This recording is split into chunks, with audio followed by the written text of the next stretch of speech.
Our ballista, your command.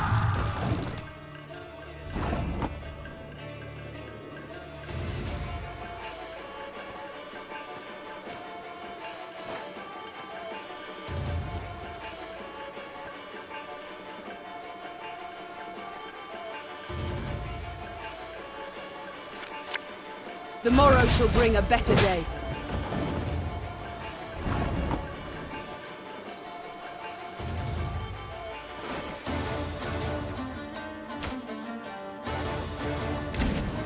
Bigger they are, easier they are to target. Armor won't save.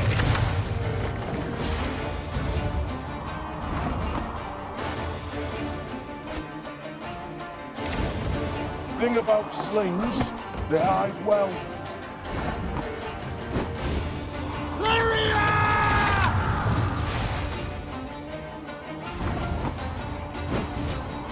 One bullet's all I need.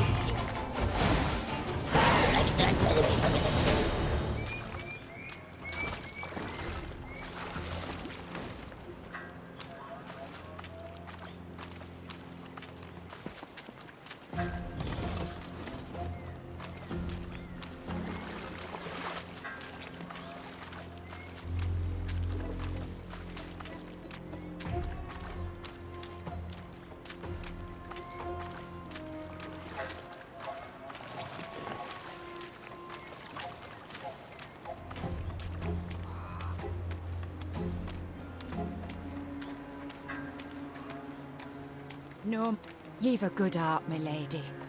If you'll not have victuals, please, take this. Elf engraving or some such. Means nowt to us, but might could help ye. 'Tis a land of monsters. Belongs to them, it does. Human folk are nowt but guests here.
Are you mad? Don't say that!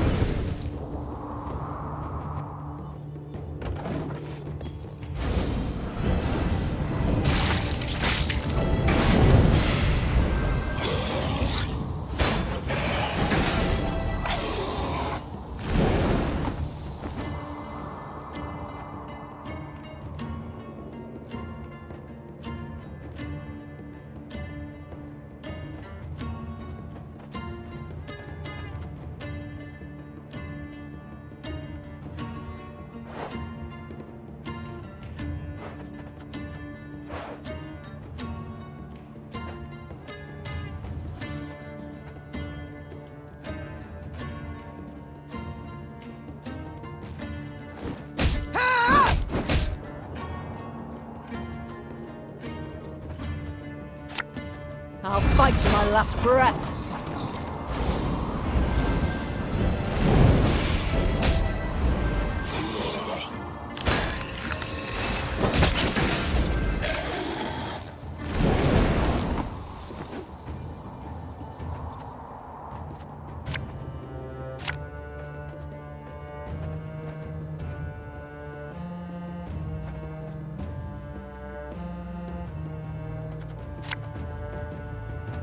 Have it the white of an eye from half a league away.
This could hurt.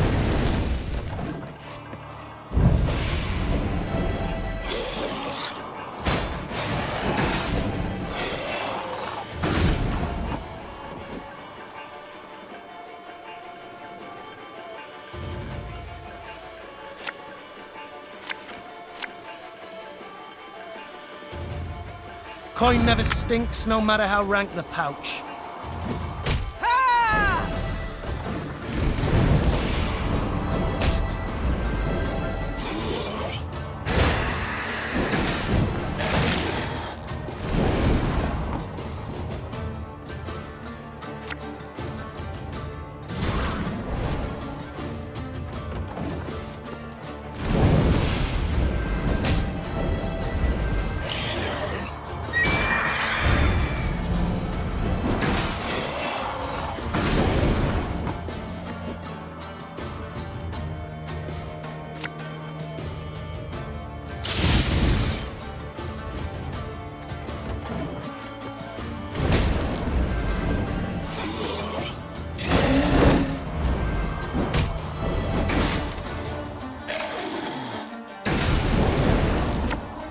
Bigger they are, easier they are to tug.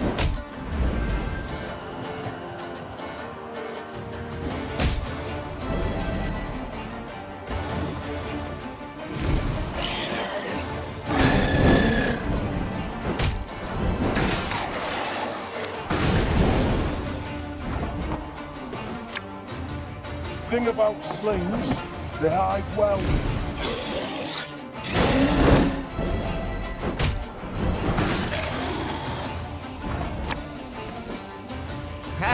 Not supposed to be any smoke.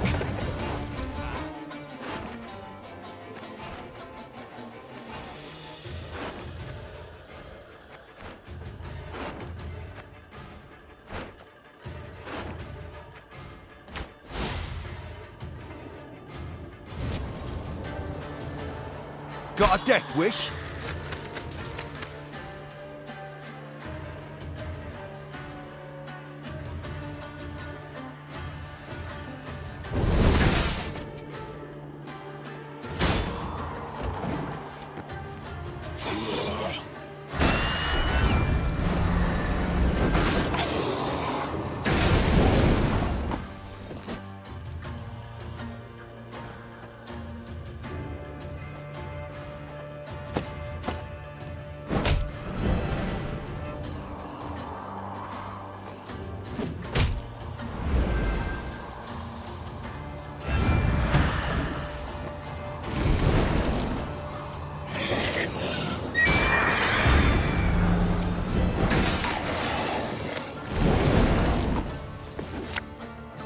You sure about that?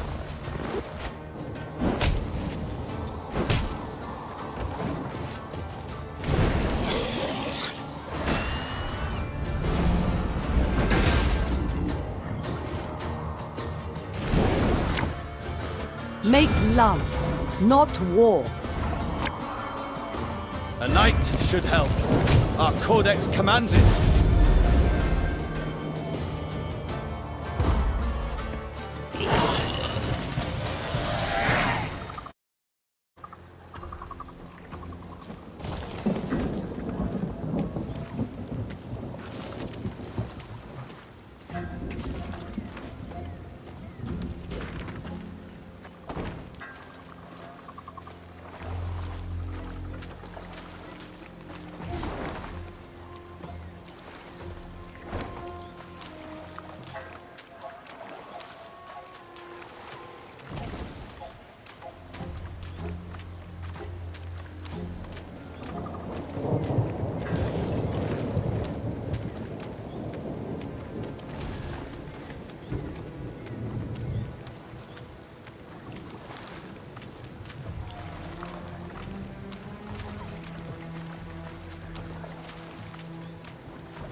Angren lies thousands of leagues from the sea. Yet the Imperial fleet looked chiefly to this land for wood, its ashes and oaks ideal for shipbuilding. The lumber was driven down the Yaruga to shipyards in Sintra and Atra. There, day and night, Nilfgaard's fleet grew and grew. So when Meve heard axes steadily hacking, the continual grind of saws, she halted her force and quickly dispatched scouts. Indeed, they found a lumber camp, banners overhead, the great sun blazing upon them. Though not critical to her mission, Meve was nonetheless tempted to disrupt the invader however she could. The Emperor awaits a mass flow of logs. Called the Queen, drawing her sword. But we shall send him corpses! Formation! Follow me! When the Lyrians rushed forth with a cry on their lips, the lumberjacks dropped their axes. Their black-clad guards, though likewise surprised, formed up and stood ready for battle.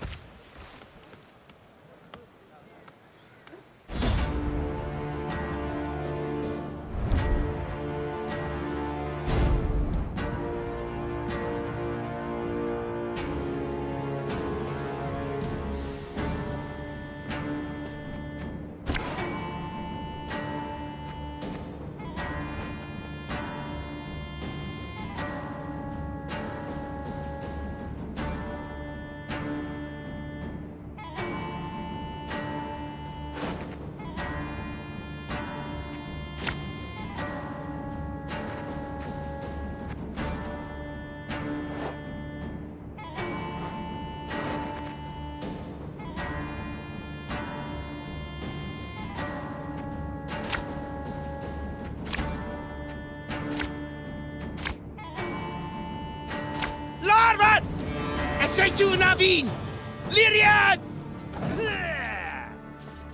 Order!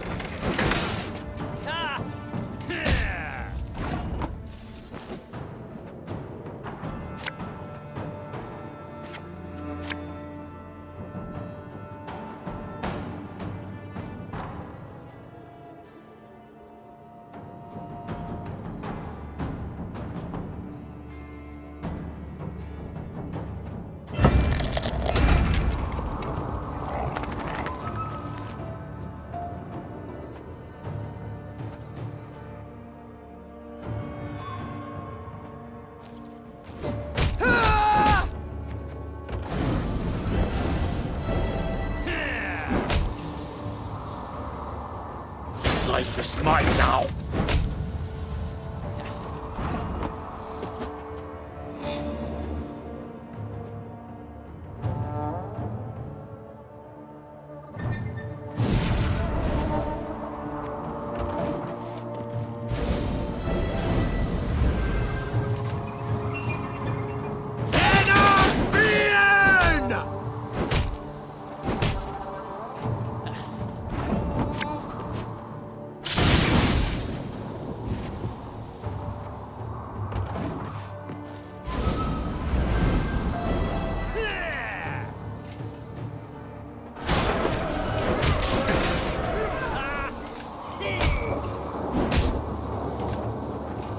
Angren's gold is not yours to plunder. Begone! Watch your heads!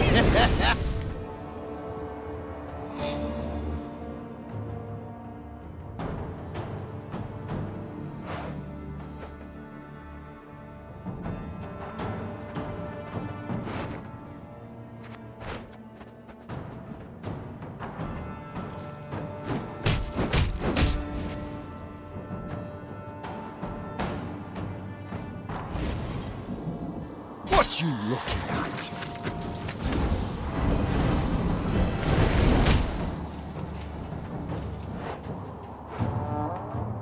To work!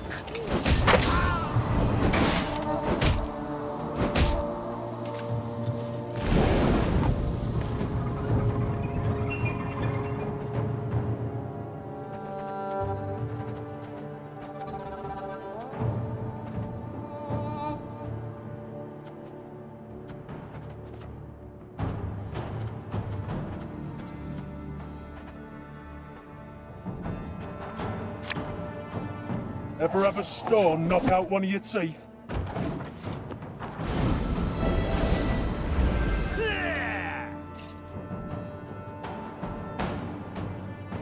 Obedience or the lash!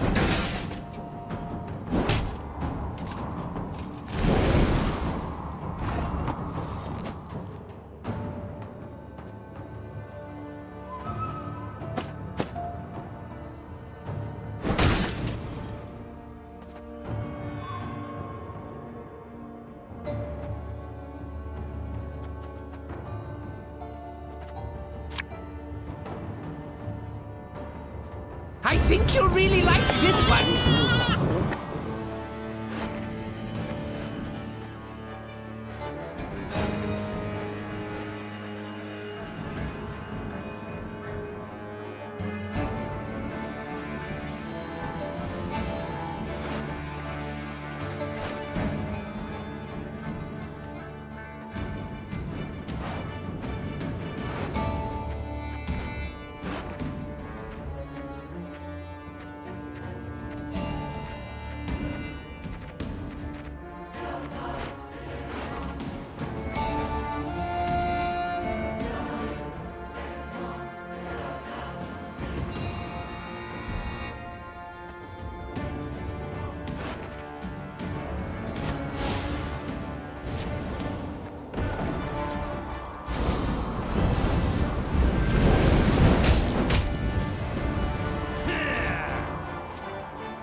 Or saw them. No other way.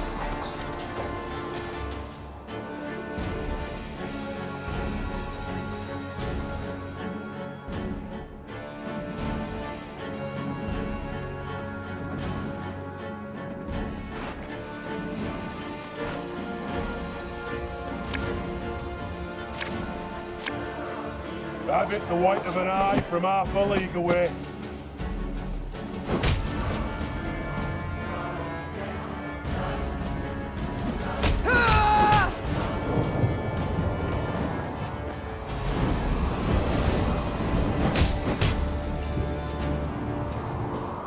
Back in line!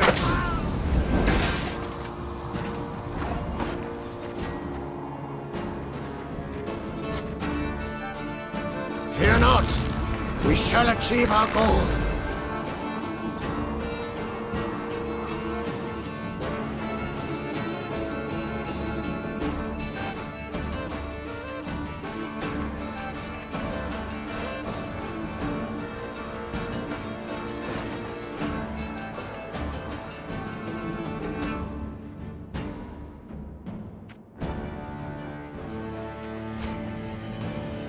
Nothing personal, I assure you.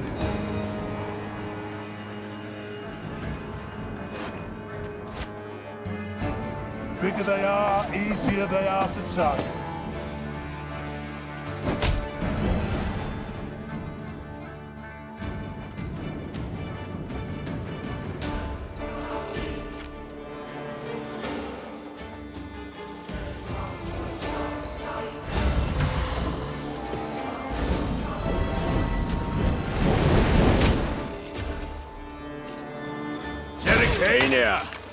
Source of the best goods.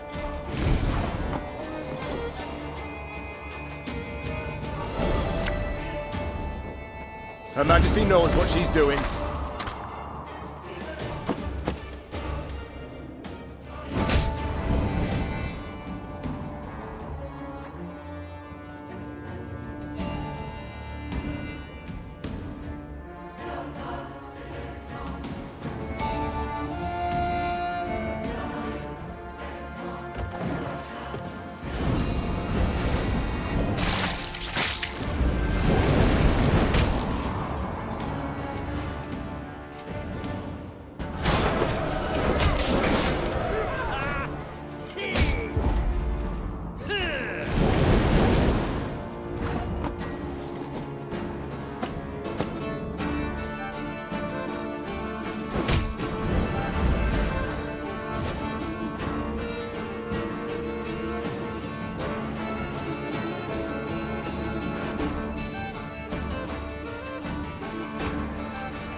Make love, not war. God's blast it. My breastplate chafes.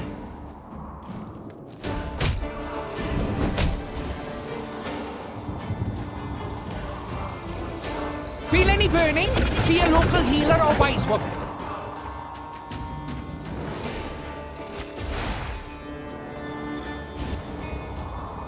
Catch!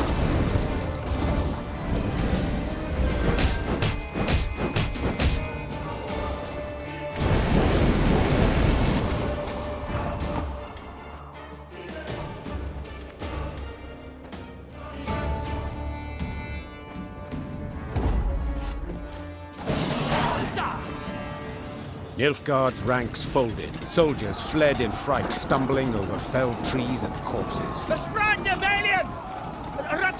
The air was heavy with the scent of resin and blood. As she caught her breath, the queen looked about. Hundreds of trees lay cut down in rows. Oak and ash enough to keep the shipyards working till winter. Niamh ordered the lumber requisitioned, yet one of the loggers approached her. A man with a face like old leather, sawdust in his hair. Good lady, I know you war hard against Nilfgaard. I know you'd keep timber out of their hands, but then see, we won't get paid. We'll see no coin till Sintra's shipyards see lumber. It's what the black lads said. I beg you, have mercy. We're simple folk. I understand you well. You've toiled many hard weeks. It is not right to leave you empty-handed, said Niamh. Yet if the Empire were to get the wood, they will build ships, plunder the coast from Nastrog to Blaviken. Cities will burn, hundreds will die. That I simply cannot allow. The old lumberman uttered not a word in protest.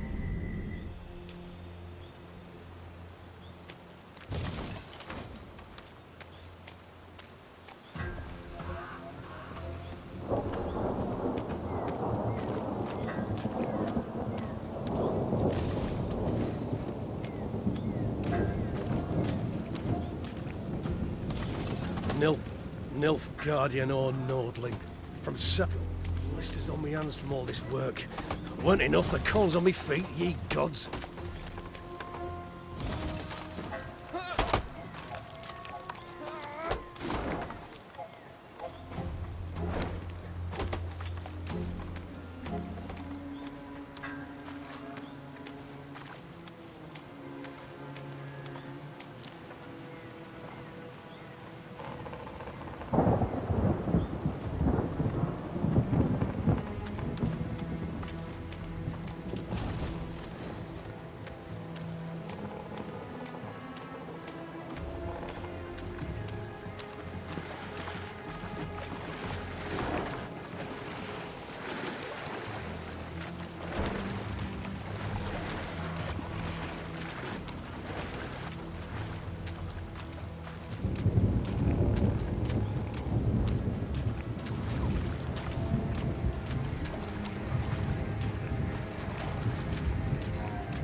Catch!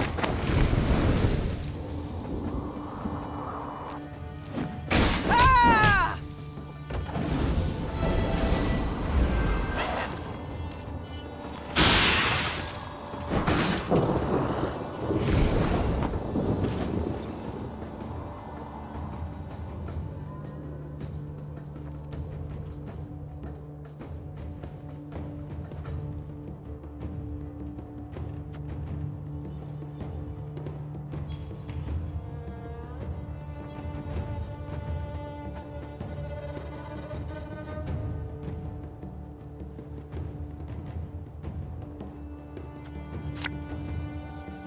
For you, pal! Anything!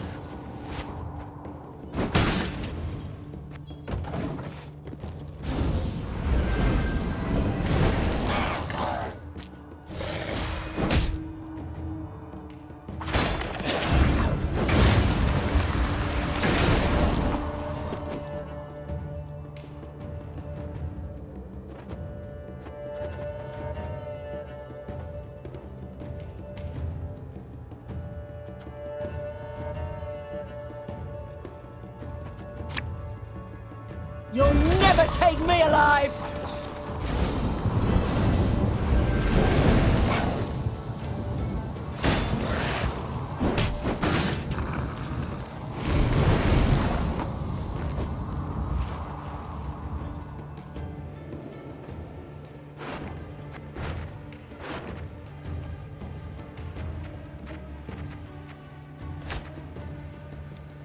My scars? No, they don't hurt.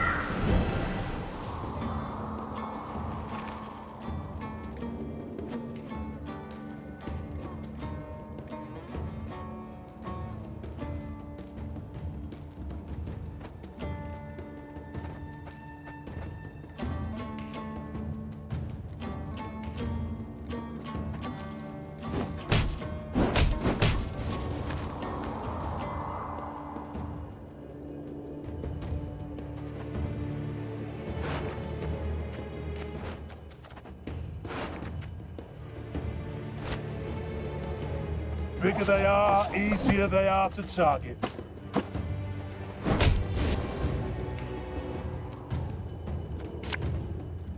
Got a death wish?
I smell a leak.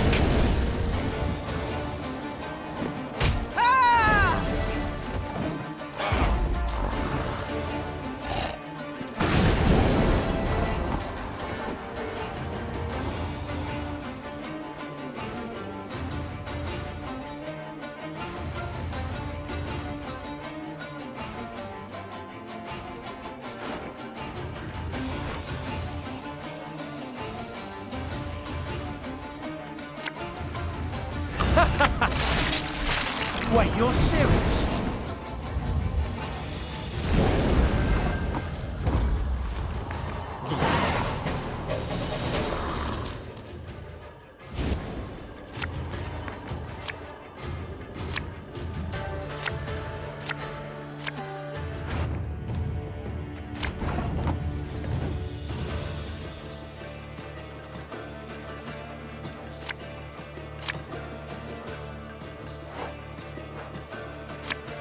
Thing about slings, they hide well.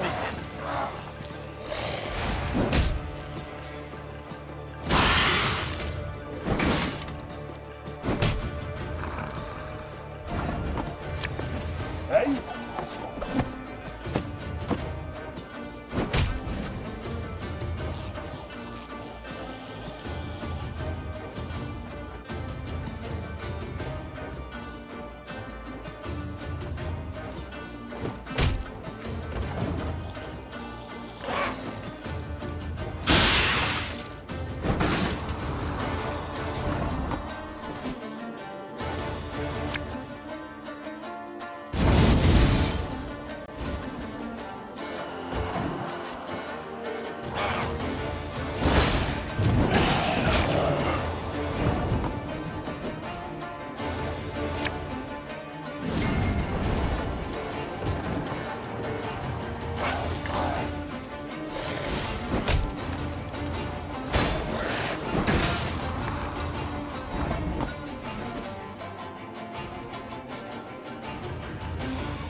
Company!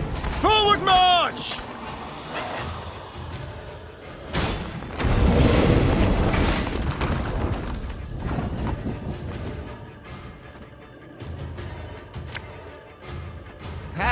Not supposed to be any smoke.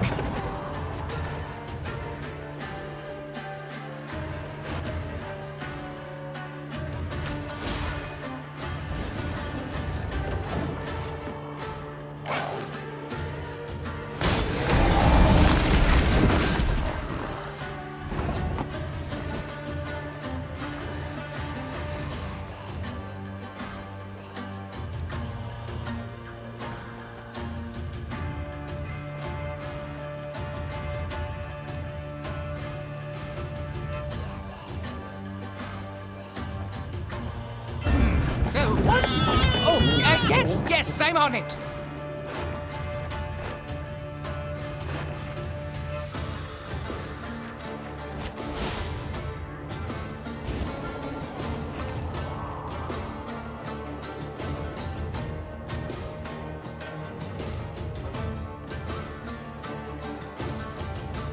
My favourite cut of lamb.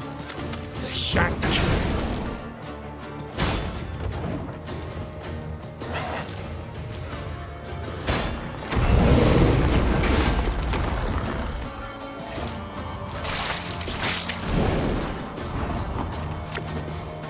Make love, not war.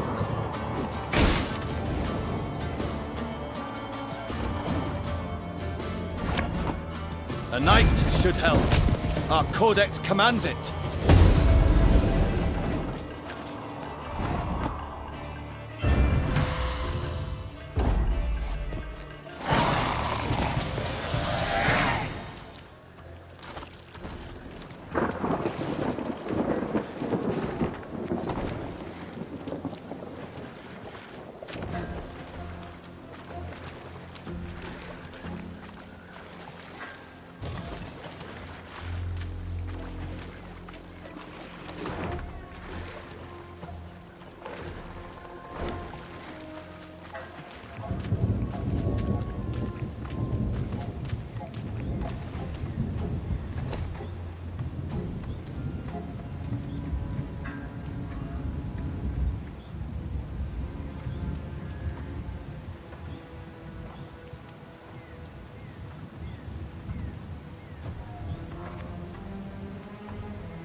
Gonna need 3 buckets of nails and a tub full of pegs.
Your Majesty? Are you well? Yes. Yes, but the stench.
You mad? Don't shake that!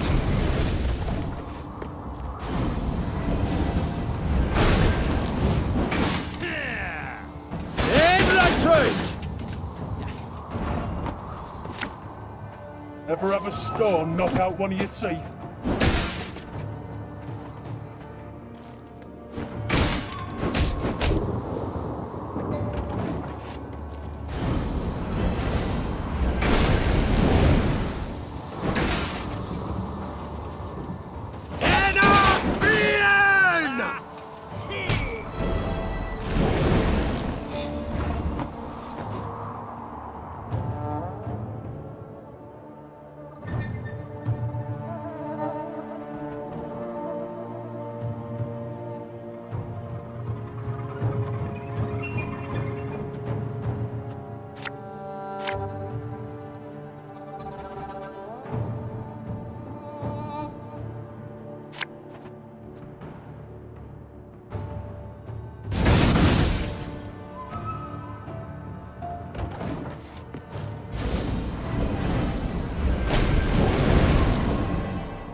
Have it the white of an eye from half a league away.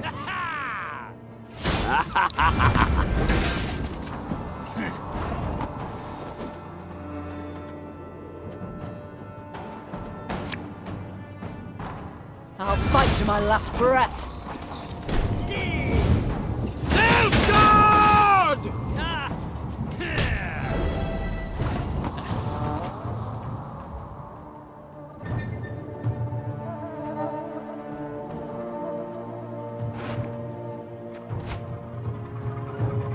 My pain serves a purpose.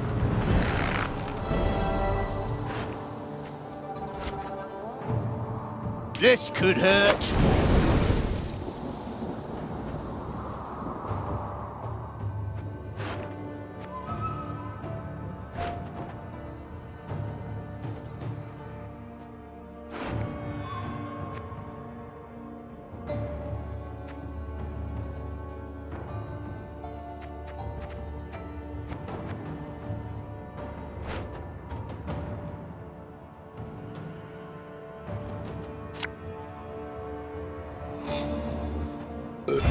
Sorry, turnips back for an encore.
It's not too late to walk away. Off to the front yet again.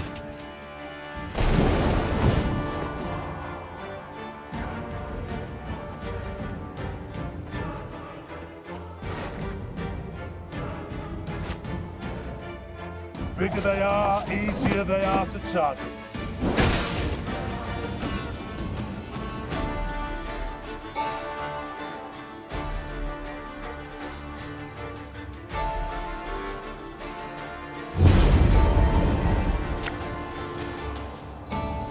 Company! Forward march!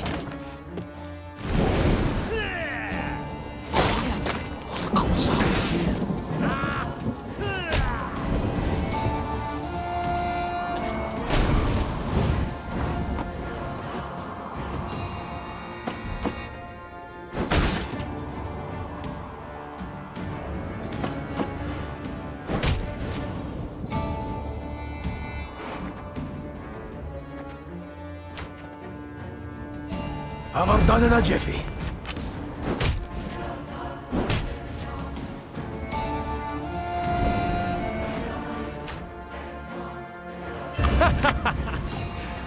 Wait, you're serious? Ach! Scheiß! In train!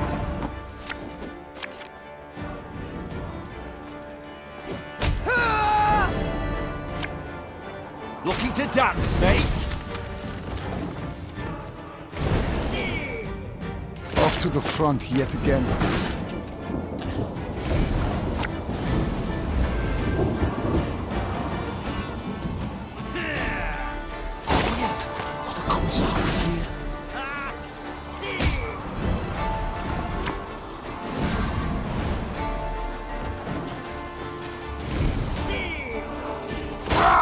Scheiß! In train!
Entering the swamp's easy.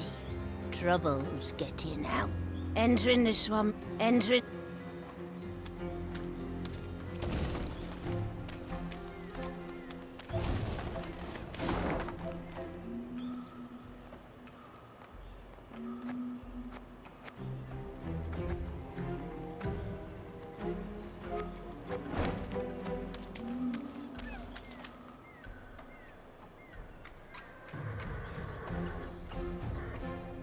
In the distance, Meave spotted a spindle-like shape, which soon proved an enormous, dark obelisk. It stood in the middle of a wetland clearing. Dozens of iron rings dangled from its shaft, clinking and rattling in gusts of wind. Cows, donkeys, and dogs were gathered round the stone, all tied to the rings by ropes. Their hides showed many shallow cuts, seeping blood, festering, drawing mosquitoes in swarms. A number of the animals struggled against their cords, while others, near dead, lay still in the wet, tall grass. Across the clearing, folk emerged from the woods, a handful of peasants with a mule in tow. The beast resisted, stomped and planted its hooves, perhaps sensing its gruesome fate. The Queen decided to question the peasants, and soon learned the animals were their sacrifice to the swamp gods. They're all about, dearie. Very close. Oh, very, very close. The toothless old woman whispered. They hide neath murky waters. Can't feed when they hear the drip drip of blood. The gods look kindly on those what make an offering.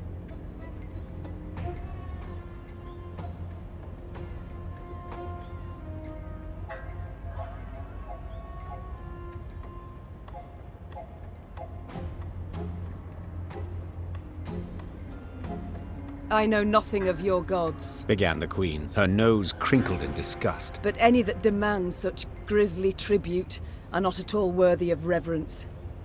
What you do to these creatures is savagery.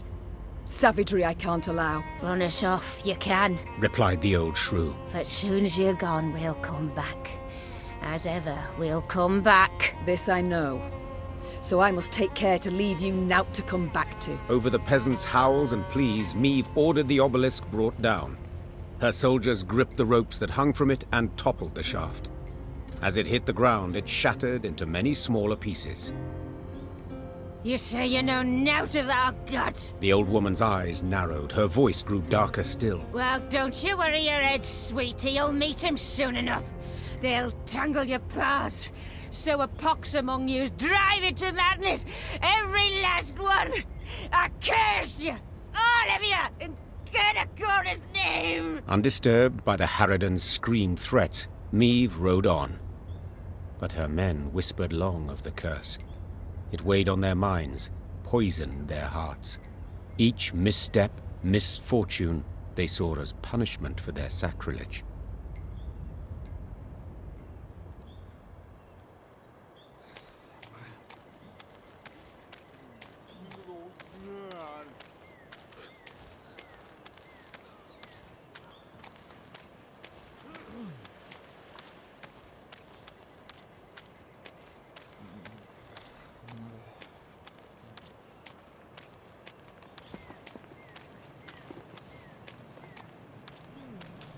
Meet a swamp! Meet a...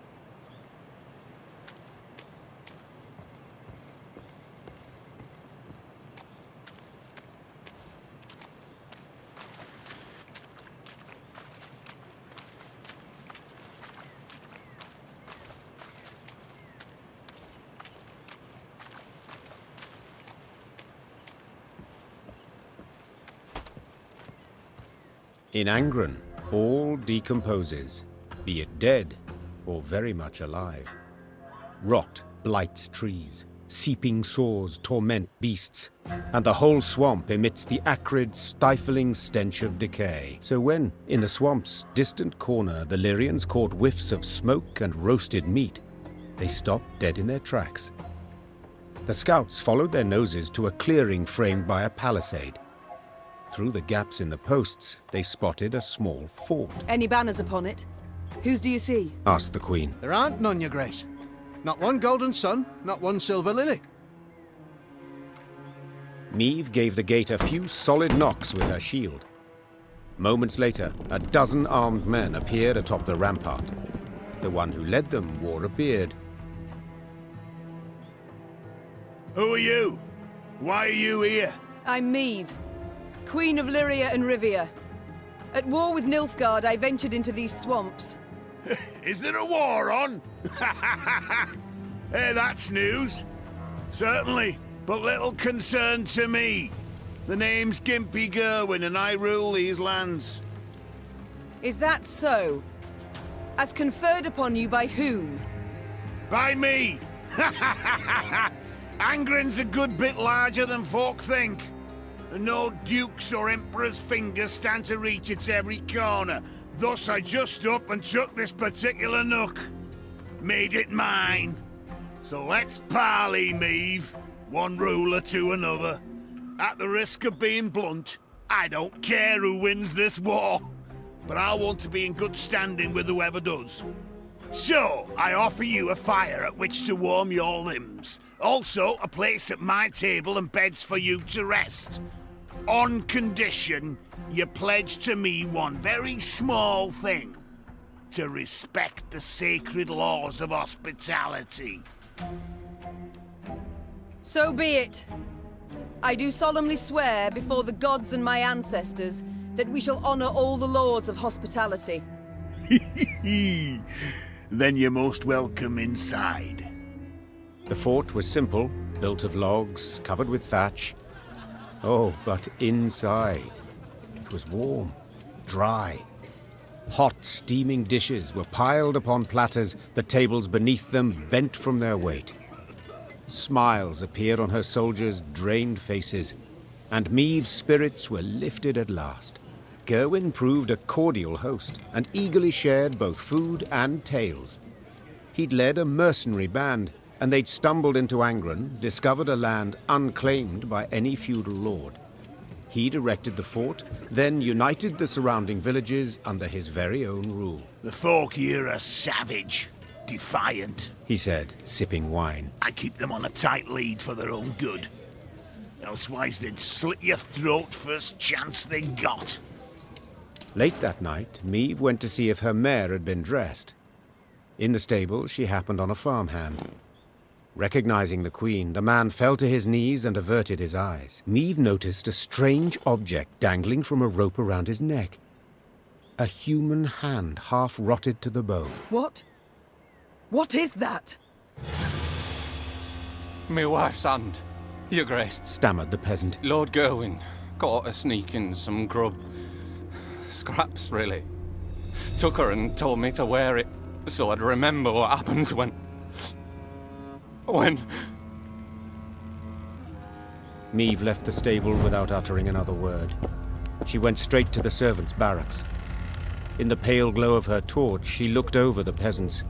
All terrified, all with fresh, bleeding wounds. The Queen blew her horn. Lyrian soldiers filled the yard. They hastily donned their armor, strapped on their swords. Unsure of Maeve's intentions, Gerwin's men likewise stood at the ready, weapons in hand. Gerwin! Roared Maeve. Get out here at once! The stout mercenary stood at his window, glaring from beneath his furrowed brow. I don't know what you think you're doing, he called, but I'd kindly remind you of your oath and the laws. I've seen your laws. You're strict and they're cruel. So your rule will end now. Attack!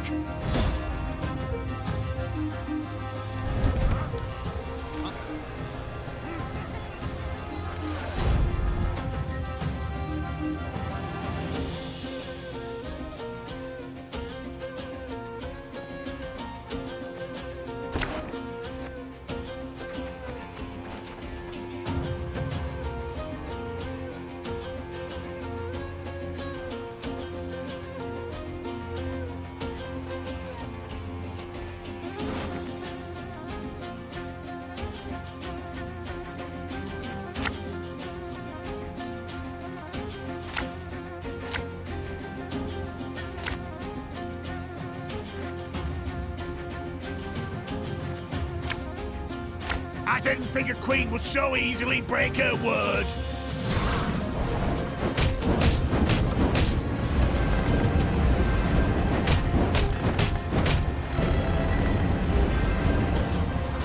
Freedom!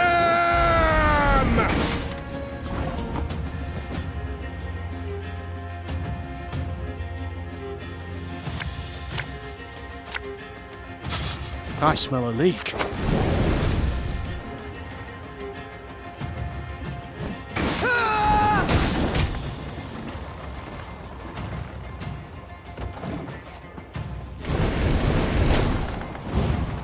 Awaiting your orders.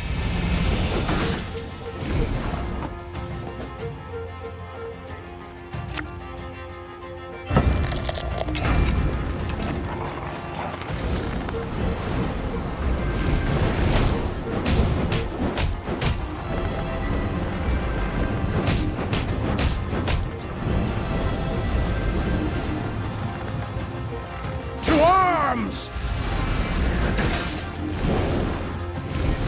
You did the right thing. We should never turn a blind eye to others' suffering.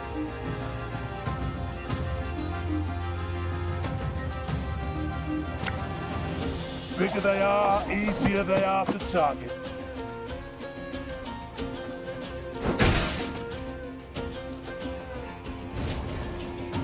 Us or them, no other way. Make love, not war.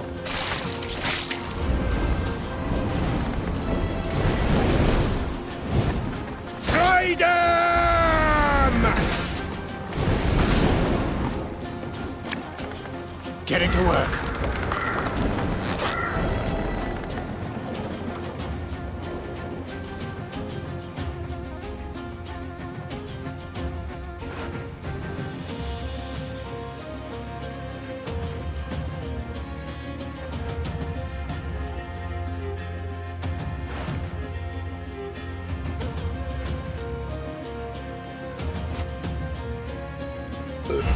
Sorry, turnips back for an encore.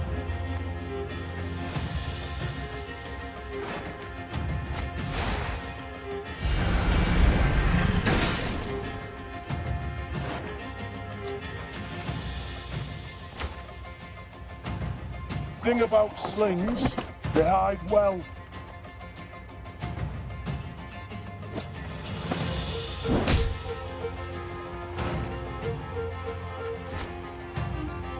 Company! Forward march!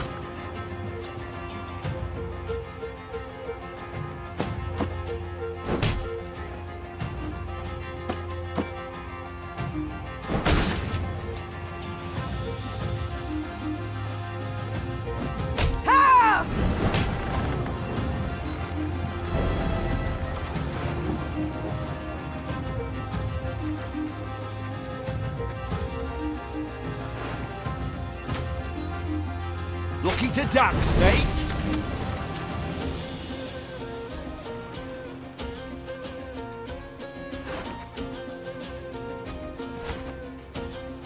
Hey?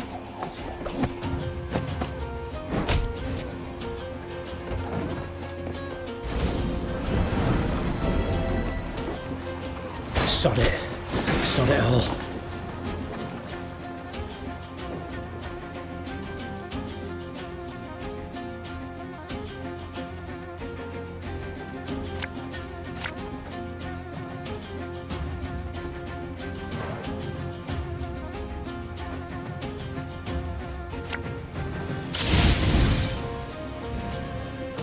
Remove this pile of manure from my sight.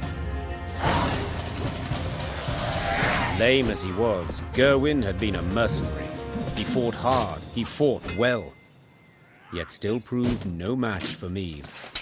She knocked his axe from his hand, he fell to his knees, then she cleaved his head clear off. It rolled like a gourd and came to rest at the peasant's feet. You've your freedom back, Growled Maeve as she wiped her sword. yet do not take it for granted. Nilfgaard is in Angren. The Blackclads will come here too.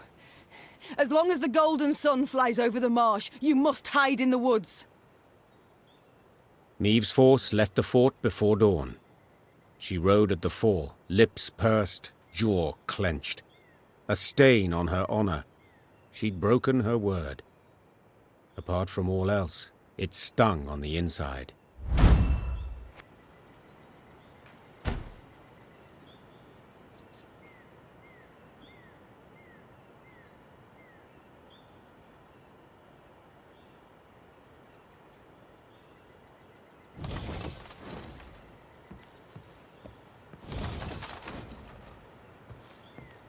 We're free. It's that Gerwin bloke were a monster, milady. A monster. Worse nor a pack of ghouls. Pack? No, worse nor a swarm. 1 month he kept me in darkness. And I only busted a tankard. I'll not stay here. 'Tis an evil place. Rather go with ye, even if I'm to fight Blacklads along the way.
Meve stood waiting while her scouts cut through the tangled branches and roots that had overgrown the trail through the swamp.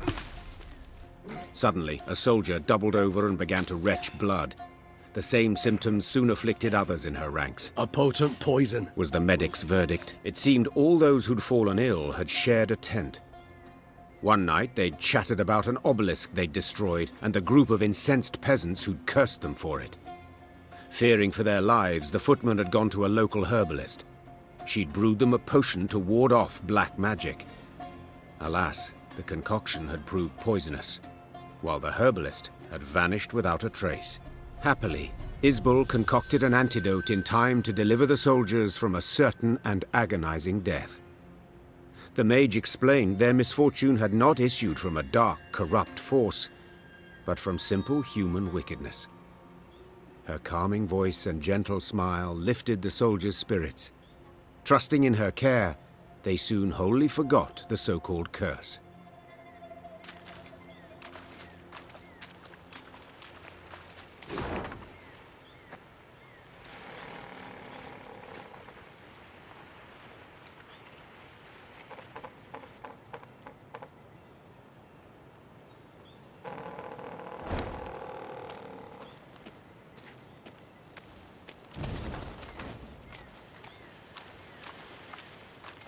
Meve rode at the front, her eyes fixed on the ground, and thus spotted the pit masked by leaves and branches.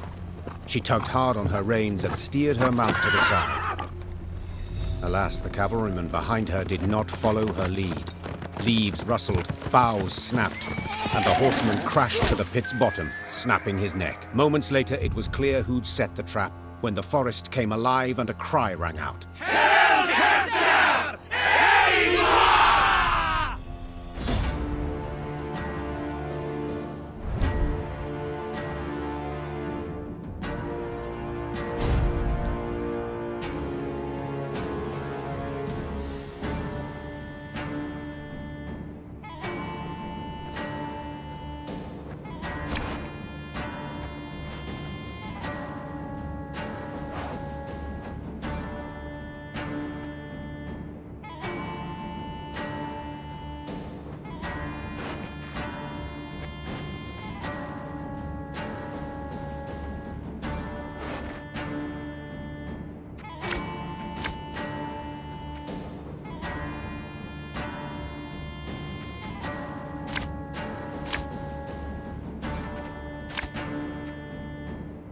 It's a trap! Rally to me! Bigger they are, easier they are to target.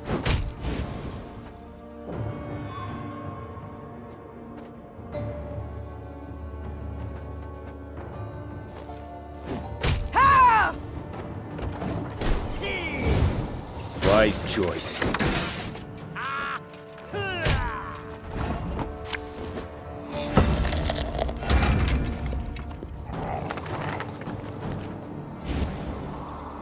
What you looking at? Catch!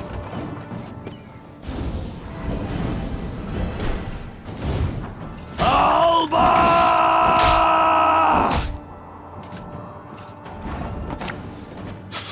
I smell a leak.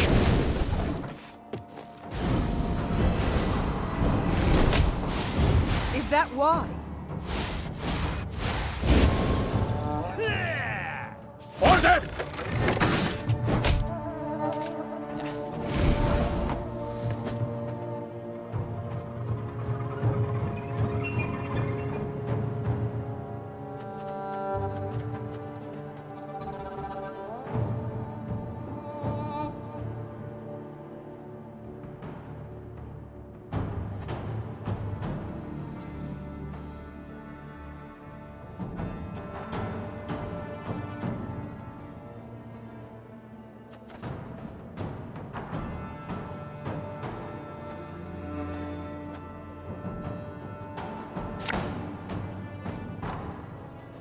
All right, that's no problem.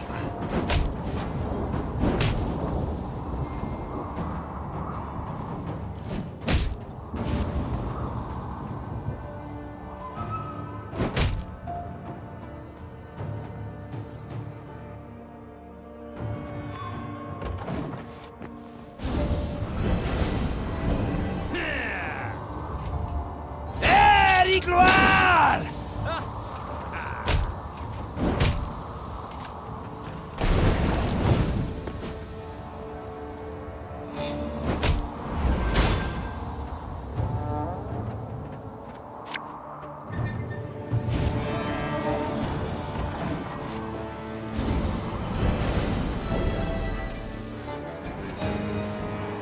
Life is mine now.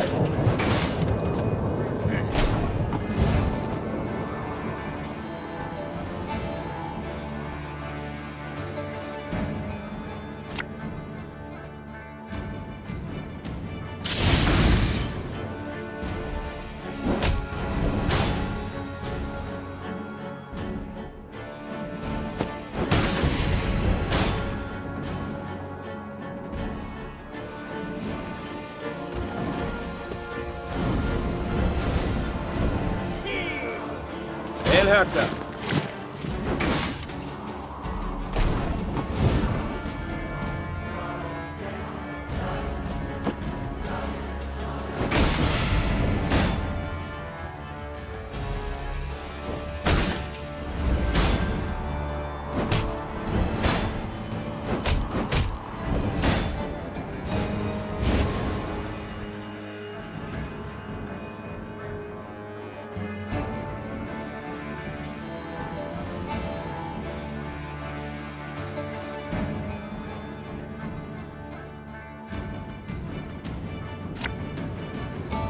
Oh, sorry, turnips back for an encore.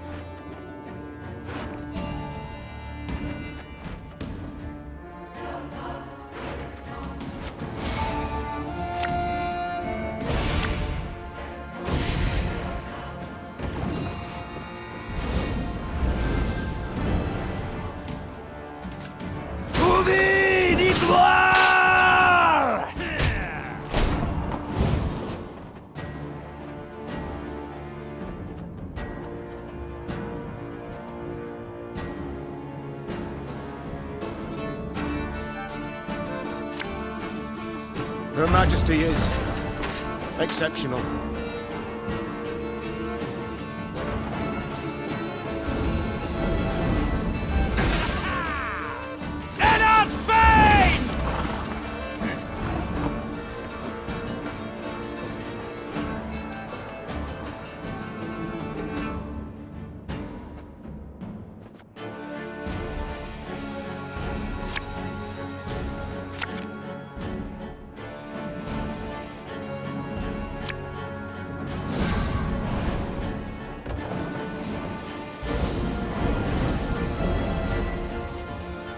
Grotto dum anime est, des est.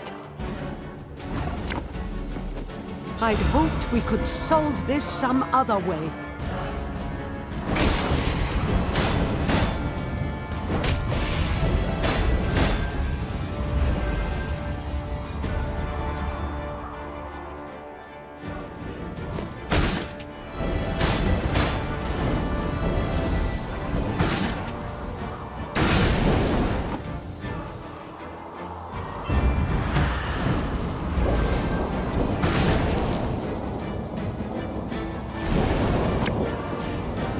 Fear not. We shall achieve our goal. I'll relieve you of that pouch.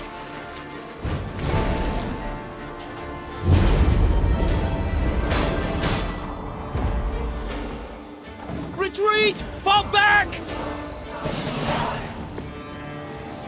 Caught between Lyrian hammer and Skelligan stone, Nilfgaard was shattered, destroyed.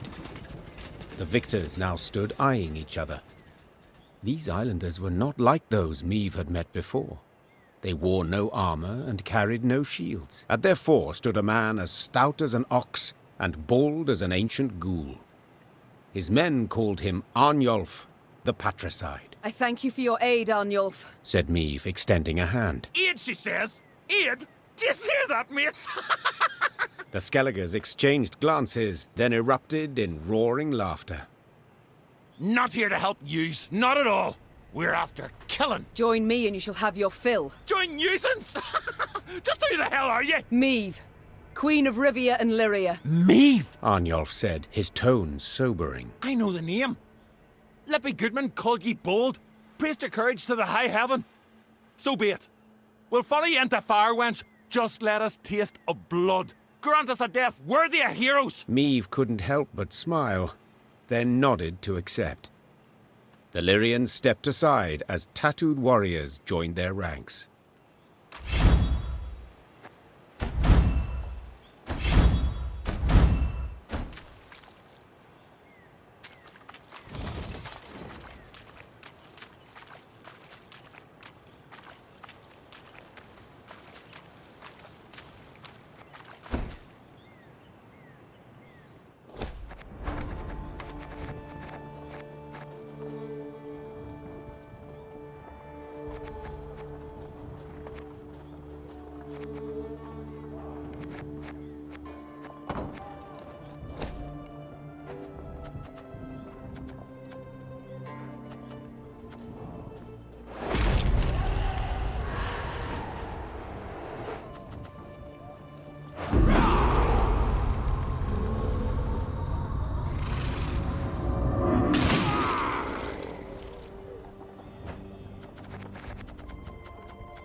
The scouts rode at the fore, with Meave right behind them.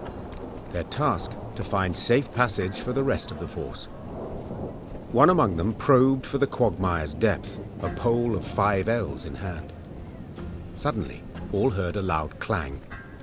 The scouts dismounted, then heaved a bronze statue from the mire. Once it was cleaned of slime and muck, Meave instantly recognized its elven handiwork. The sculpture was exceedingly well preserved, save one detail. Someone had removed its face, leaving a black hole in its stead. Search the environs, ordered Meave. Amongst some brambles, they discovered the entrance to a vast tomb. Its doors had been torn open. On the ground before them lay scattered bones, some yellowed with age, others fresh, cracked and tattered from having been gnawed. Meave stood silent and contemplating at the tomb's threshold. Then, torch in hand, she entered and waded into fetid waters. Her soldiers followed close, arms at the ready, a nervous sweat on their brows. Frescoes on the tomb walls depicted Angren swamps and the beasts that prowled them. 2 words were inscribed over the largest of the horrors: Gwern Iker. The bloody mistress. Barnabas Beckenbauer whispered. Suddenly, a roar thundered from deeper inside the tomb. Meave turned from the frescoes to see monstrous eyes blazing in the dark. Even Ake's normally steely mien betrayed a raw, consuming fear.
To me! We'll not die this day!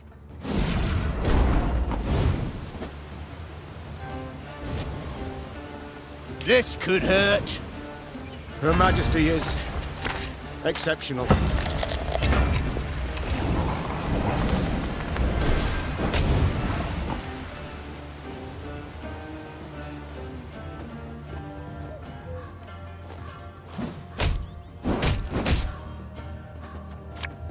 Watch your heads!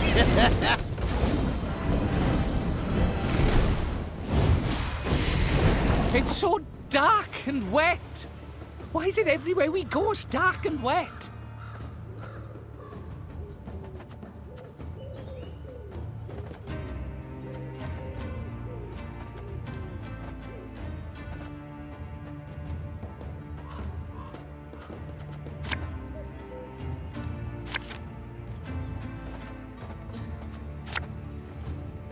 Thing about slings, they hide well.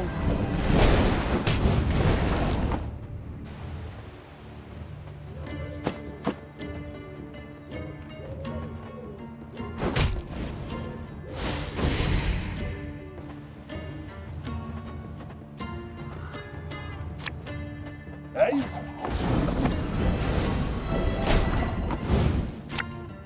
The unworthy shall be punished.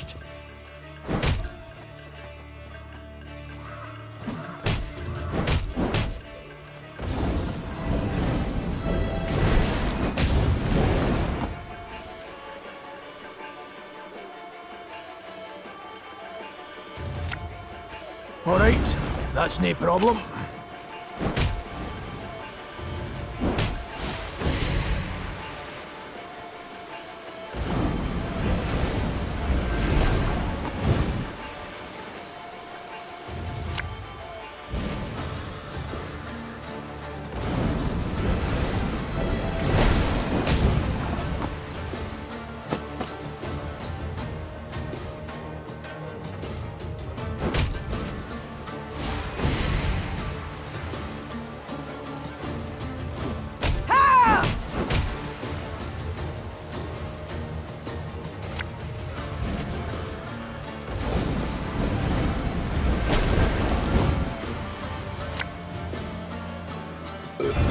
Sorry, turnips back for an encore.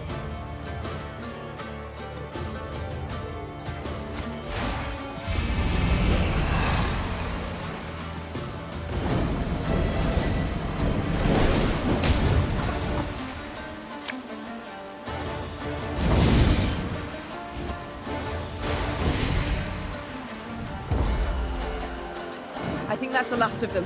But keep your weapons at the ready. In her torch's feeble glow, the Queen examined the beast's corpse. She could not help but to shudder in disgust. Perhaps it's better, She thought. that we faced it in the dark. At the corridor's end, they found a closed door. Before any could draw near, it opened with a crash. Beyond lay a circular room. Light shone through a hole in the chamber's ceiling, illuminating a stone pedestal and the sword that lay upon it. The air in here, it crackles with magic, whispered Isbel. Meve gripped the blade's hilt. A soothing warmth filled her arms and spread across her shoulders. Her tired muscles ceased trembling. Her fingers, stiff as sticks, relaxed. She brandished her prize, the air hissing as the blade sliced through it. She then nodded approvingly. The reward had been worth the risk. Barnabas Beckenbauer, a gleam in his eye, asked to look at the unsheathed sword. The gnome studied the quillions intently, having spotted an inscription there. Can you say what's written there? Asked Meve. Yes, perhaps. They're clear, the words. Their meaning, not necessarily so. Wieldeth me, and loseth not hope amongst the blood-red waters. It sounds like a riddle, but I've no wish to solve. We should move on, and quickly so.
Arbalist at your command.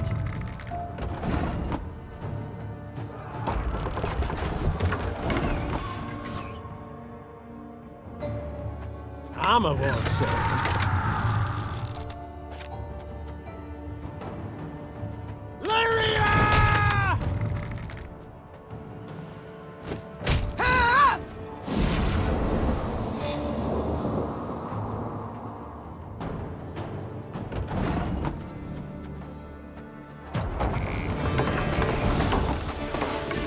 One bolt I need.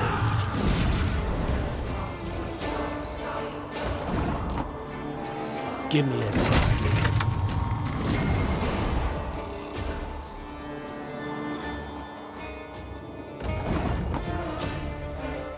Arbalist at your command.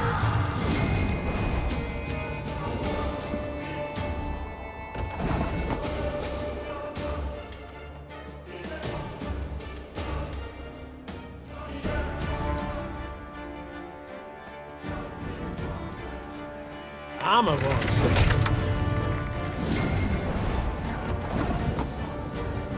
Oh, I'd be ashamed to let this beauty go to waste.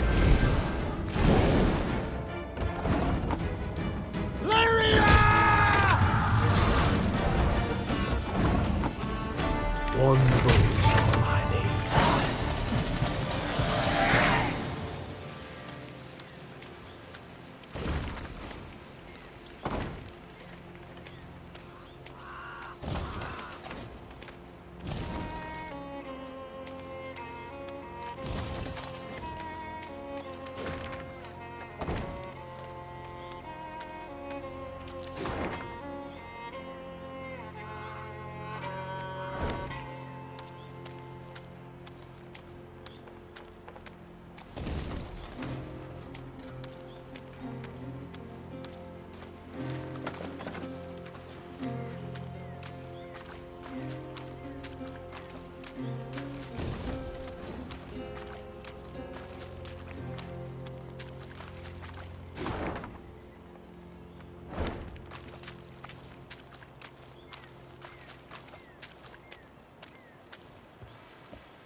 Beware!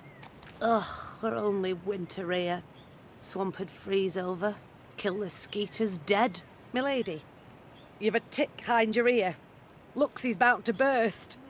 Milady. Ugh, we're...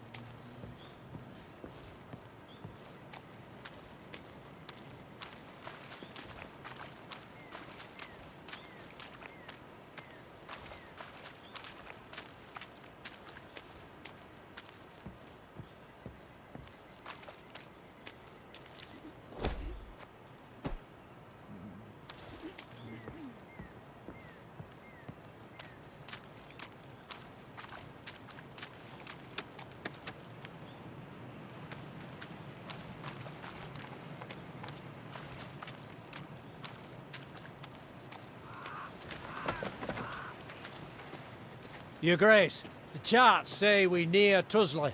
Angren renders charts helpless to show the way, I fear. Soon we shall halt to sight our exact position. We will know then if our path is true. As you wish, Your Grace.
Oh, lads, I don't fancy tweets, but you're ever good for pubs, and I'm arse over tits.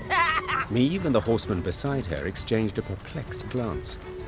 They'd heard the song clearly, both its tune and its verse. Whoever had hollered it had to be close, and given their diction, rather well oiled. Moments later, a hamlet appeared to the Lyrians' tired eyes. A great bonfire blazed at its center. Around it danced peasants, barefoot, giggling, hooting, joyful and carefree. One by one, they noticed the queen. Soon, all were silent, huddled together, children peering from behind their backs. Fear not, Said Meave. we mean you no harm. What do you celebrate? A lad's grooming? Nuptials? Nay, my lady. Hell yes. The gods have been kind. Filled us nets and snares with game. Come time we thank them. Yes. You've things to be thankful for. We do, my lady. And we's poor folk. So a queen. Well, you must as well. Your Majesty, stay tonight, feast with us. There'll be music and plenty of rum by the fire.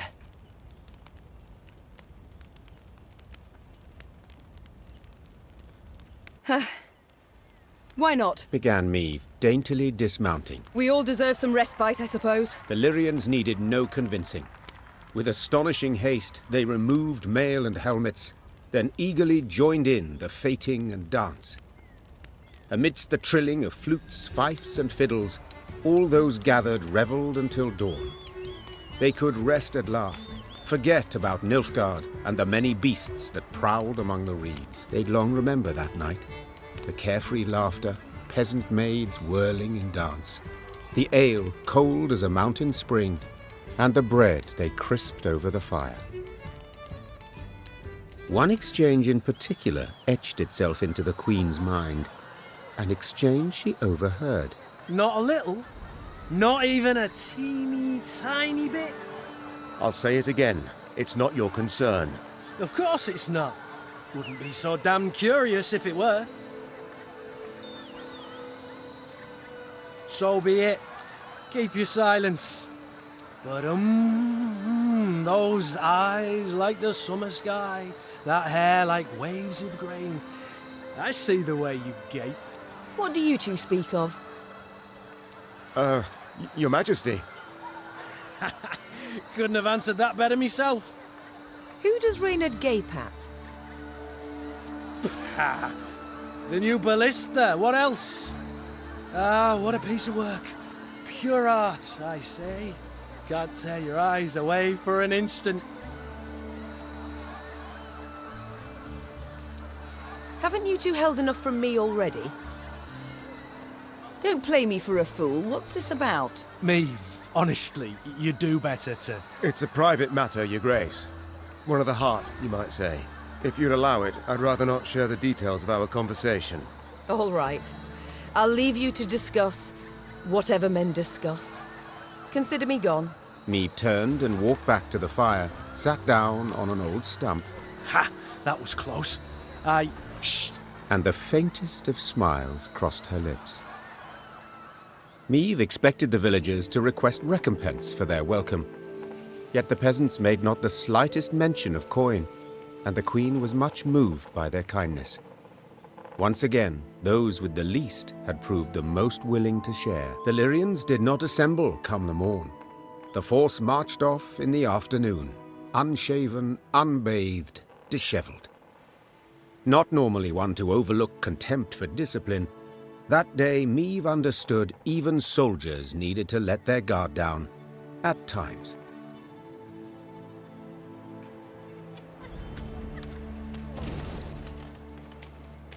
Admire, admire, ample, round my garden appeared an eager leech, and I offered a drink, offered it. Round my garden appeared an eager... Ugly bad, play us more your prose. Sing again. Ugly bad, play us more your prose. Sing again. Well, that's a bit, and I won't be...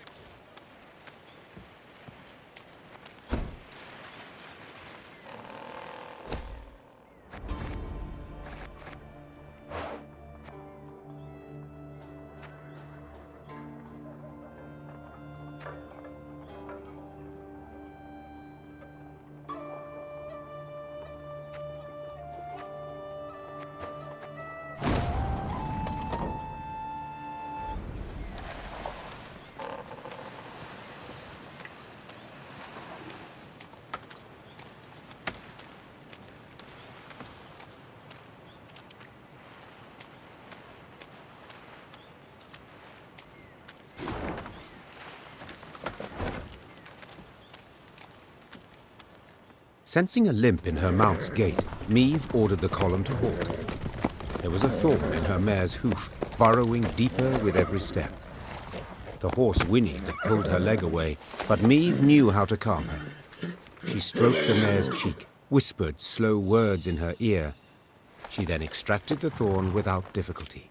I'm sorry to interrupt, Said the druid from behind Meave's back. Yet this is where our paths diverge. We've a modest gift to thank you for the road shared, and for your aid at the obelisk to the marsh gods. Meave wished to respond, but the druids had turned toward the woods, their satchels slung over their shoulders. The queen waited till they were out of sight to open the bundle. Their gift was by no means modest. The trees no longer wish us here. They call for someone else.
This land is sick, defiled by a parasite that grows hungrier each day.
I'll keep a close eye on him, Mom. Don't you... God F me!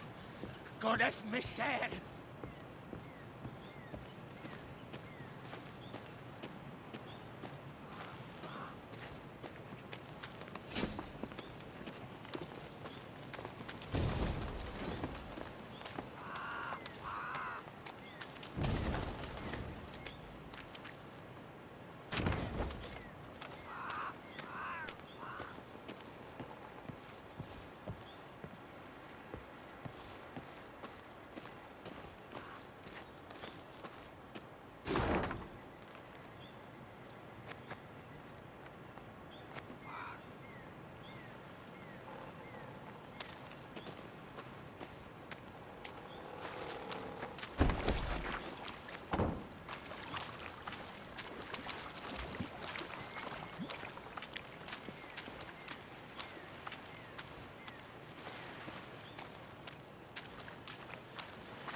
In Angren's swamps, one can easily lose one's way. Thick fog fills the air, paths end without warning, dense thickets obscure the distance. The sole way to determine one's position is to climb a tree and peer out over the canopy. This duty fell to Meave's scouts, while the force halted below. During one such delay, Meave caught the words she'd longed to hear. Majesty! Tuzla Castle! Its tower! I see it! To her soldiers' astonishment, Meave cast off her gauntlets and started up the nearest trunk. She longed to see the castle for herself, for then she would know sweet vengeance was at hand. The climb proved tricky, as the trunk was slippery and the branches, run through with rot, were frail. Yet Meave showed herself to be skillful and spry. As a child, she had loved to scale trees, much to her governess' dismay. Meave looked out to see a mighty stone tower outlined against the horizon. Legend holds Tuzla Castle was to have had 3 such bastions. Yet King Ragbard, the fort's benefactor, had forsaken the effort when yet another stone transport simply sank into Angren's boggy roads. It was a moment of respite for Meave, a moment of quiet joy. She breathed and tasted air free of the bog stench. She took in silence undisturbed by the hum of mosquito swarms. And she relished her prospects. The coming battle against Caldwell. The soldiers stood exhausted and filthy, many with raspy coughs, all sick of the meager gruel. But with the command to advance, a new strength sparked within them. Their step was lively, a fire burned in their eyes, each hoping to spill Caldwell's entrails, then dash them upon the fort walls. Yet as they drew near the stronghold, perched atop a stone isle, their verve dwindled, enthusiasm waned. They had taken fortresses with thicker walls, taller towers, and manned by more men. Yet they'd never seen nor laid siege to a fort standing on land so ill-suited. To rush the bulwarks through waist-deep mud. Was this even possible? Prove I was no fool to keep you at my side, said Meave, turning to Gascon and Reynard. A slaughter I must avoid. How will I do it? Your Grace, began Reynard. Set our machines to sling boulders. At the west wall, it's weakest. 'Tis our best chance at a breach. Our men will need cover, added Gascon. Reeds we must harvest and burn. Smoke will cloak us, conceal us from the castle's defenders. Good, agreed the Queen. Now get to work. Amidst billowing blue smoke, Lyrian footmen rushed through the breach wrought by Reynard's catapults. Though she had yet to forgive her companions, Meave had to admit they'd given her sound advice.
Caldwell, I've come for your head. I knew you'd come. Your lofty pride presages another dramatic fall.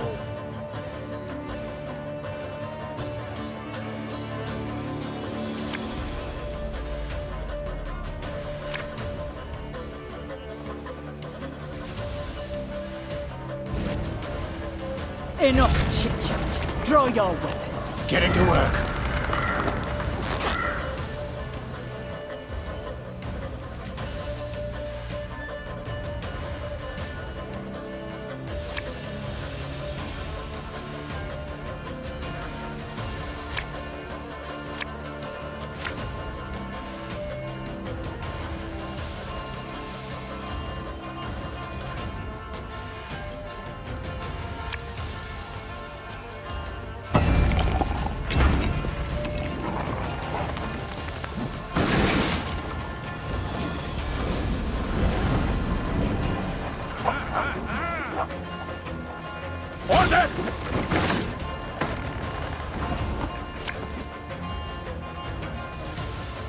catch!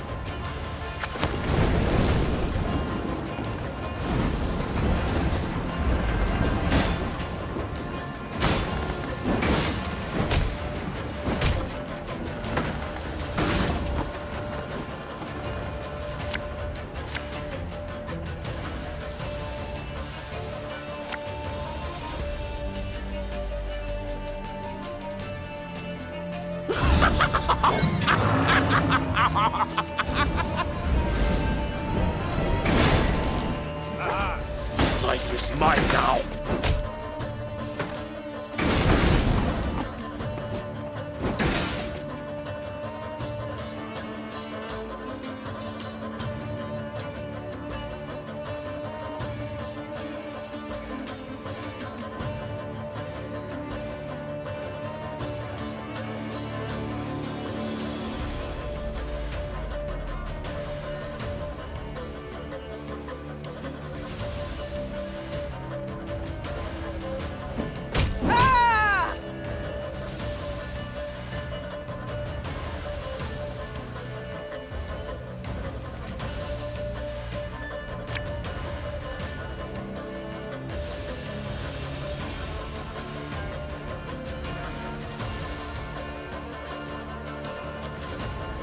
Thing about slings, they hide well.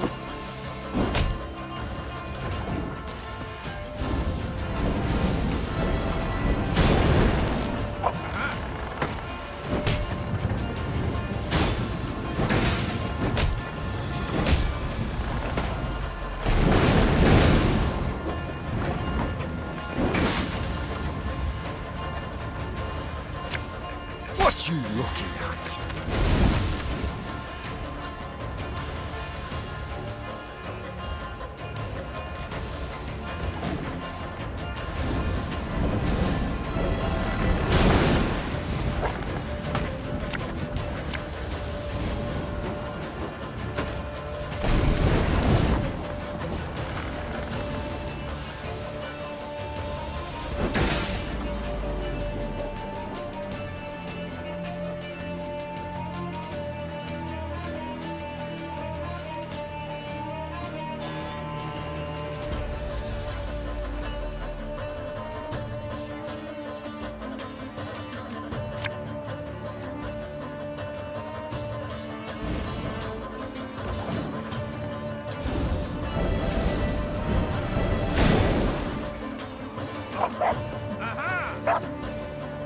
Wise choice.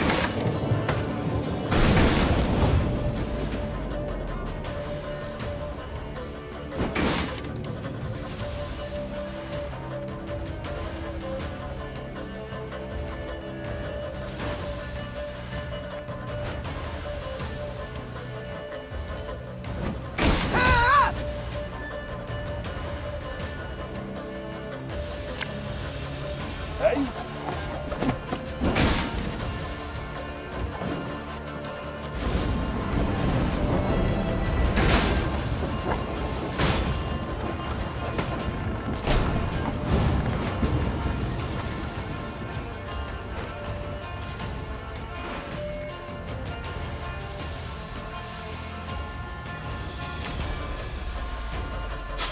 I smell a leak.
Make love, not war.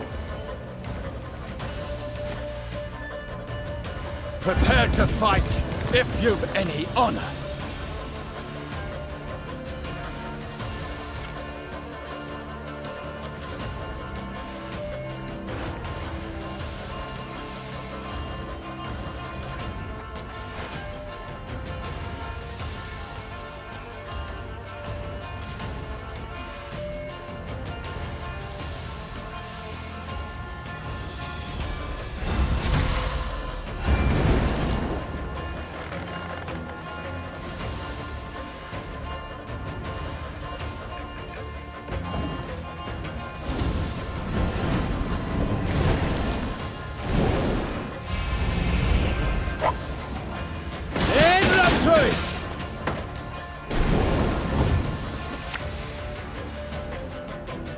All right, that's no problem.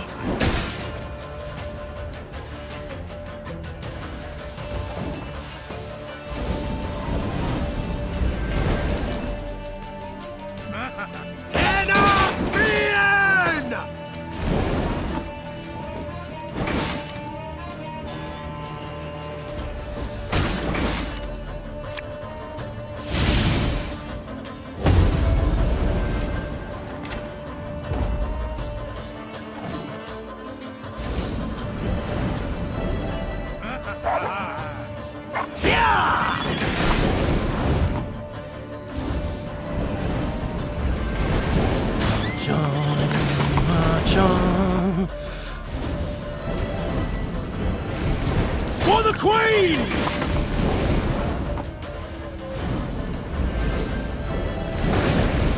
God save the Queen! No one touch him! The Count is mine! Many of Maeve's victories have been immortalized in poetry and song, but not the fall of Tuzla. Lyrians fought Lyrians. Brothers killed brothers, in rain and mud, midst a cursed swamp. Certainly nothing to inspire a bard. Near the battle's end, Maeve stormed the great stone tower to which Caldwell had fled. The Queen ascended the stairs, dealing blow after blow, blood cascading down in her wake. She reached the top floor to find the Count waiting, with no intention to defend himself. If it's mercy you expect, you'll be sorely disappointed. Mercy? I know you all too well for that, Maeve. Ever vindictive and cruel. All this from a paragon of knightly virtues. You stabbed me in the back, Caldwell, and used Willem to do so. My son! Who agreed without a moment's hesitation? Forsaken by your own son, your flesh and blood. What's that say about you? Oh, you tread on thin ice. Choose your next words carefully. Spare me your threats. You'll kill me all the same. Death can come in many ways, Count. Some quick, some slow. My, how you strut and vaunt. Terribly sure of yourself. Perhaps... Your castle is mine.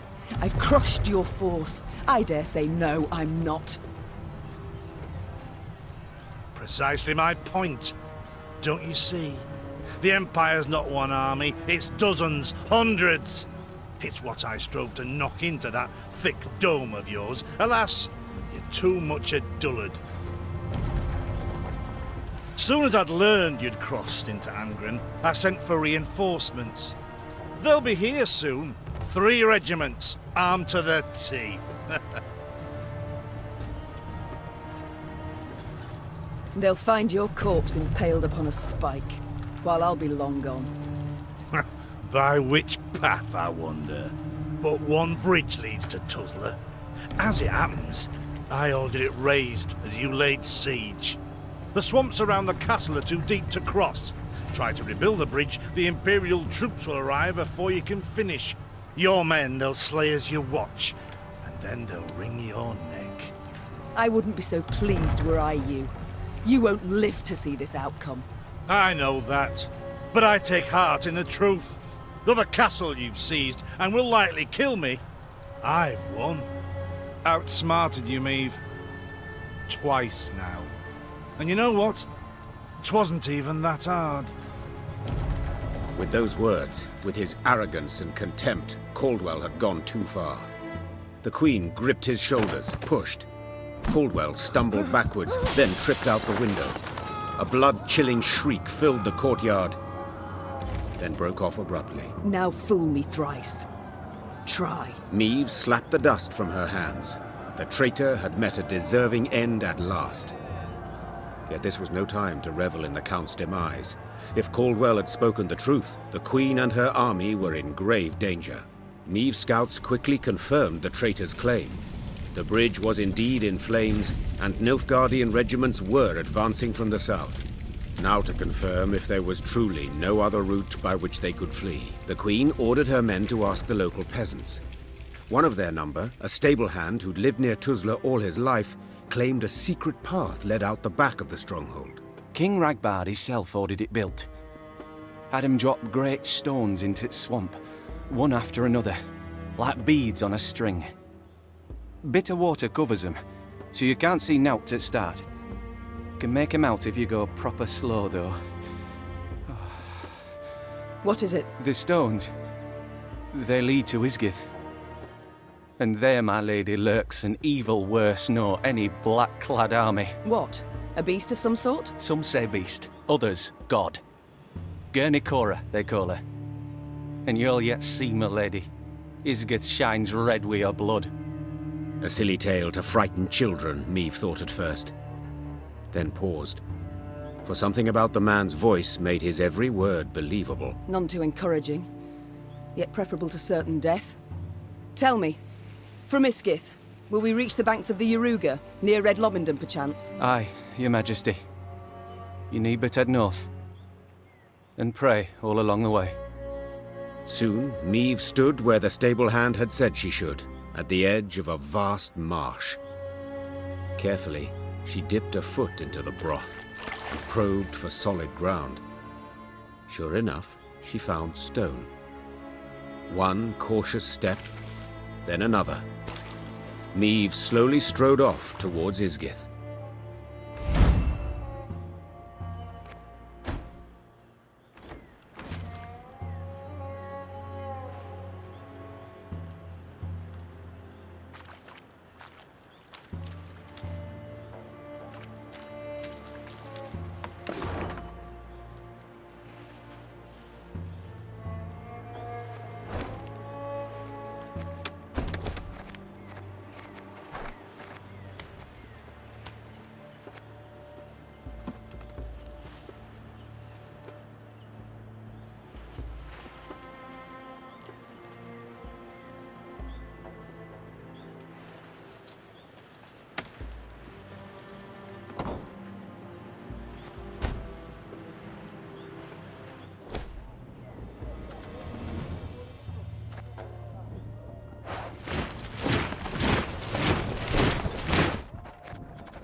Arnulf, find a place at one of the tables. Have a drink. Meet my men. Think there's been a failure to communicate, lass?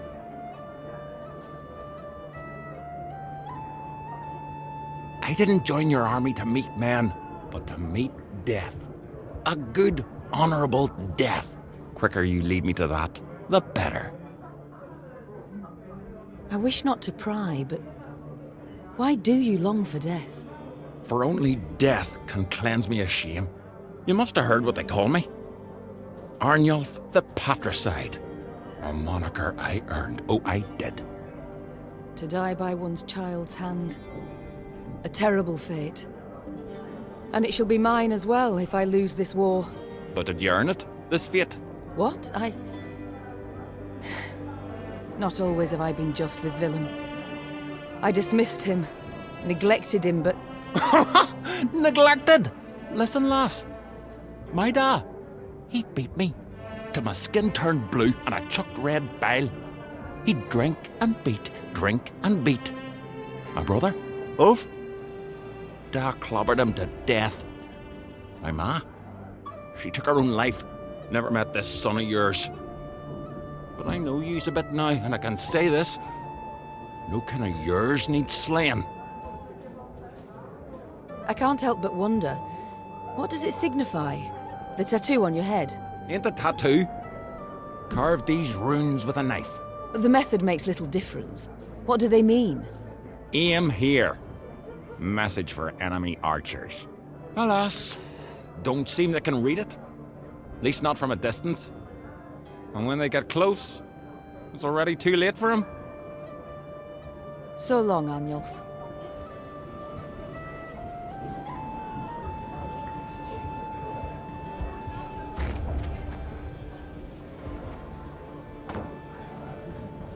Your Grace, I wished once more to express my gratitude for your show of mercy. I showed mercy, true, but felt much more. Anger, pain, now resentment. You hurt me, Reynard. Wounded me to the bloody core. I don't know what else to say on the matter, so let's not speak of it. As you wish, Your Grace. Reynard, you fought in the first war against Nilfgaard, did you not? Yes, Your Grace. Though, as a mere captain then. Were they equally cruel? Did they scorch fields, turn peasants into slaves? No, Your Grace. They fought with honor in those days. So, what's happened? Why the change? It's said Emperor Emir var Emrys's heart hardened over the years. He's grown crueler, more ruthless. His soldiers' zeal for violence has followed suit. But you don't say that. No, Your Grace. To your mind, why do they now despise us as they war against us? 'Tis ever easier to loathe those you know. Before the first war, they knew nothing about us. Then they saw they'd the better weapons, larger cities, superior craft. That in our towns, waste flowed through the streets in open gutters, and they concluded we weren't their equals. It's far easier to kill when one holds such a belief. It's time I attended to other matters. Maeve, I must say it again, I'm sorry. And I thank you for forgiving me. No need to say any more, Gascon. But you've got to know. Every time you bring it up, I'm tempted to change my mind. Now let's turn to the task at hand. Ever have regrets? Feel remorse? For what? Oh, I don't know. Killing innocents, perhaps? Murdering travellers, pilgrims? I've always warned them. Won't touch a hair on your heads, provided you don't resist. So, see, gave them a choice. Besides, innocence? Please, Maeve. We both know those to be mythical creatures. Everyone's got something on their conscience. So there's always call for murder? That's right. Dead right. You need but answer it. It's time I attended to them. Yes? To see Scoia'tael in Mahakam, I was quite surprised. To see them attack their own. Their own? Ha! They hate humans, sure, but those non-humans who won't join in their struggle, they hate far more. Collaborators, they call them. Traitors to their races. Murder them in cold blood to make others join out of fear. Only way to replenish their ranks, truth be told. I'm led to think we may owe the Scoia'tael more compassion. Seems so many enlisted under duress that... Hold, madam, truly? And how would you tell those from the others, who grasp their weapons willingly, those whose hearts have turned black from sheer hatred? I know not for certain, but to question them might be a start. And what? Think you'd hear the truth from them? From elves? No. Exceptions are a clear road to human blood spilt. All Scoia'tael must die. Leave the gods to sort the wheat from the chaff.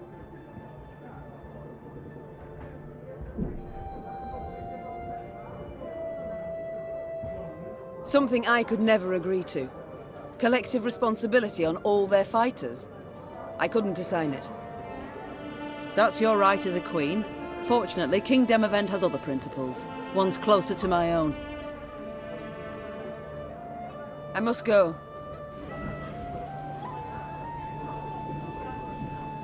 You need my help with anything? Anything at all. I've ideas aplenty. Ever travelled with an army before? Frankly, can't say that I have. You folk are my first. And let me say, it's not nearly as dull as I expected. Your travelling companions, fascinating, truly. Is that so? Who, if I might ask? Let me think. Well, Rayla, a charming lass. So sweet. Asked if she'd help me test out the Skylicker too. She immediately offered to shove me off the nearest cliff. Then there's that aged woman. Isabel, is it? Oh, your grace, a complete lunatic, that one. Did you know she believes the world to be round? Round! Like an egg! And just between the two of us, the quiet chap, Xavier, gives me the willies, truth be told. Could just be on account of his face looking like a piece of taffy stuck to the sole of a boot. Who else? Right, a word of advice. Never play Gascon at cards. He's a hustler, that one. And he tells tall tales. About debts, specifically. Ones that I supposedly owe him. And the Reynard fellow. What a jester. Always good for a laugh. I'm sorry, what? Every day he barks at me, stand at attention, with a perfectly straight face. And last, he asked asked if I'd served in the Norm Army. I mean, really, sometimes I just can't with that man. Very thorough, Barnabas. I thank you. Time I attended to other matters.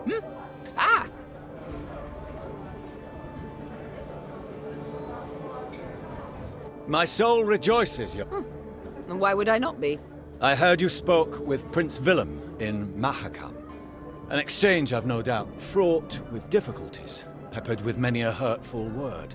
Oh, none worse than those he spoke in Lyria when he ordered me placed in chains. What I felt then...